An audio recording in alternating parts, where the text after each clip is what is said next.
when is it okay to have sex? And when is it not okay to have sex?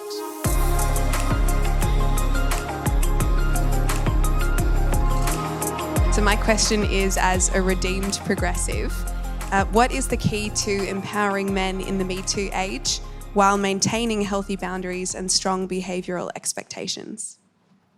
We've had relatively reliable birth control since 1960.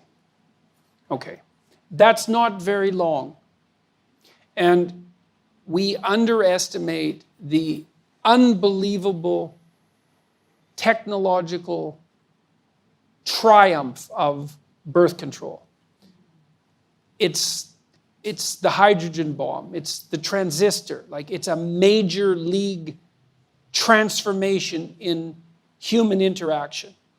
Women are now free from involuntary reproduction. That's never been the case in the entire history of the planet.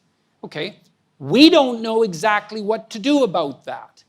Okay, so the first idea in the 60s was, hell, let's party. And you could see why. It's like what the rules for not engaging in promiscuous sexual intercourse seemed to have vanished.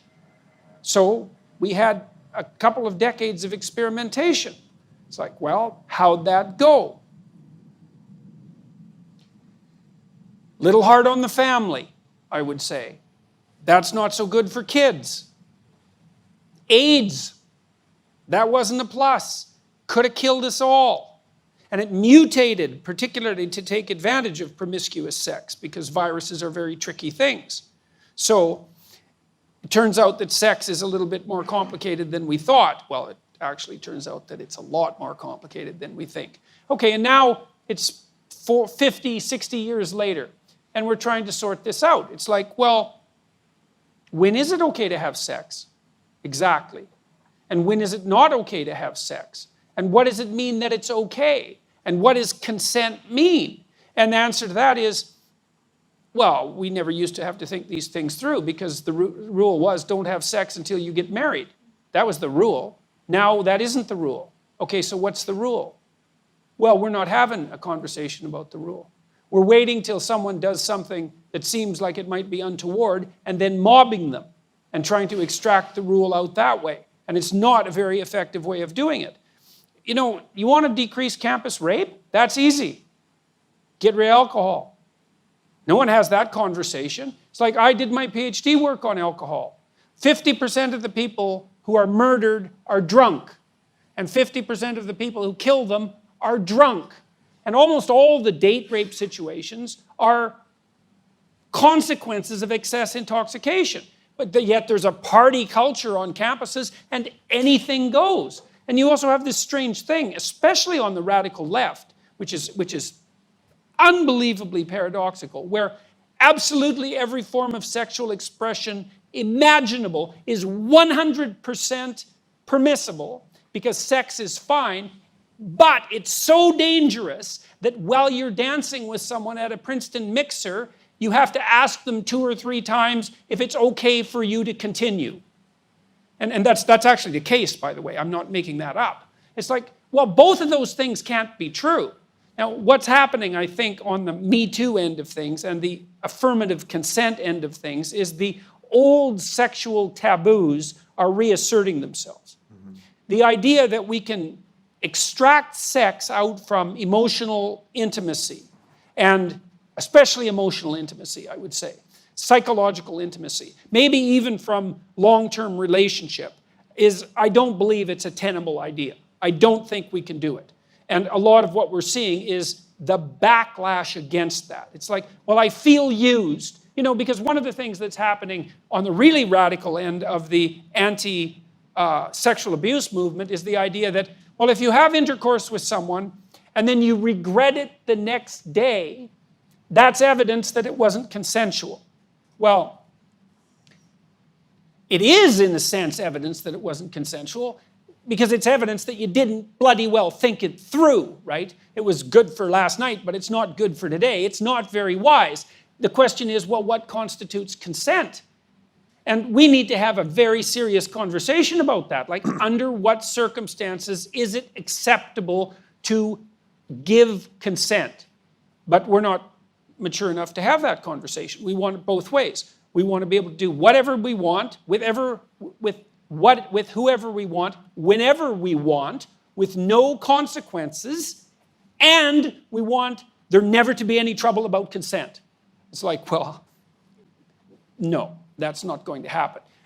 I don't think that sex works very well outside of committed relationships. I don't think there's any evidence that it does. There's a strong proclivity across cultures for the enforcement, social enforcement of long-term monogamy. And there's reasons for that.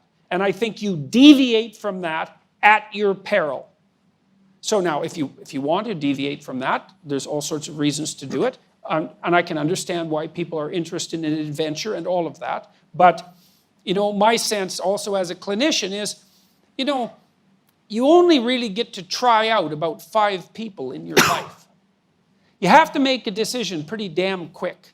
Like between 20 and 30, there's a lot of things to get straight, and long-term mate is usually one of them. And most of the time, people should be more careful with their sexual behavior when they're young, especially when they're drunk, than they are. And I just think it's so interesting that all of the taboo reconstruction is coming from the radical left. It's not what you'd expect at all. You'd think it'd be the damn right-wing Christians complaining about, sexual immorality. It's like, no, it's the radical lefties. You have to have signed consent before making any physical move. And then that's so what? Really? Who thought that up? That's the stupidest thing I've ever heard. You know how awkward that would be? You're supposed to be able to do a little bit of nonverbal reading, right? I mean, that's part of romance. You ever see a movie where the 2 people who are dating exchange consent notes? Like, that doesn't happen. So it's an unrealistic solution. But I think the real solution is that despite the fact that we have reliable birth control, we're going to have to relearn what the acceptable rules of propriety are with regards to sexual relationships. One of the things I often tell my young clients is, don't do anything physically with anyone that you wouldn't talk to them about. Because if you're too damn embarrassed to talk about it, well, maybe it's a little premature in the relationship to actually do it. And then there's harm in it. There's emotional harm in it on both parties. There's the cheapening of both parties. So